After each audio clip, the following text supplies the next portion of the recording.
Hey, this is Dennis. I want to get back in the Bible study. We're going to take up where we left off. We're in the book of Galatians, chapter 5. We're going to start with verse 1. This is Paul speaking. Stand fast, therefore, in the liberty wherewith Christ has made us free, and be not entangled again with the yoke of bondage.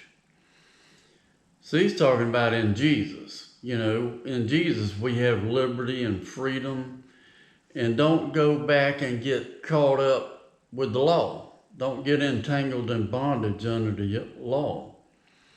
Behold, I, Paul, saying to you that if ye be circumcised, Christ shall profit you nothing. He's talking about going back under the law to be circumcised. For I testify again to every man that is circumcised, that if he is a debtor to do the whole law, that he is a debtor. You know, so if you think you're going back to the law to be circumcised in order to be accepted by God, you got to do the whole law. Christ has become of no effect unto you. Whosoever of you are justified by the law, ye are fallen from grace. Well, the fact of the matter is nobody can be justified by the law. Jesus had to come, and through our faith in Jesus, we can attain mercy and grace and forgiveness for our sins.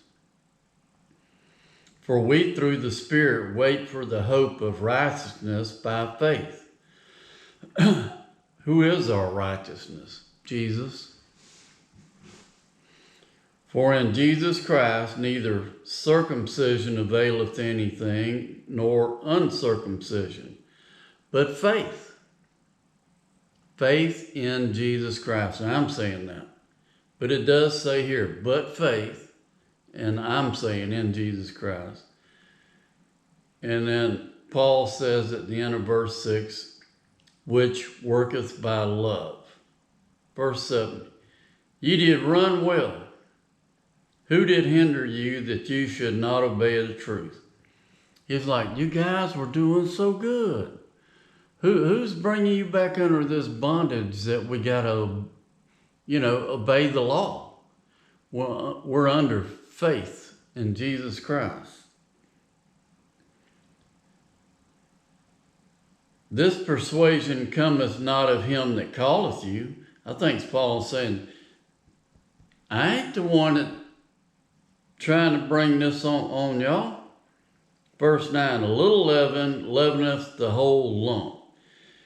And I think in verse 9, Paul's saying, you get one guy who comes in your church, got this goofy idea that you're going to be saved by works.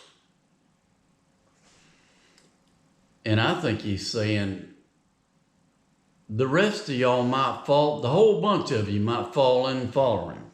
Because he's saying a little leaven leaveneth the whole loaf. You put a little bit of yeast or leaven over in the bread, it'll spread through the whole loaf of bread. I have got confidence in you, though, I'll say that again. I have confidence in you through the Lord.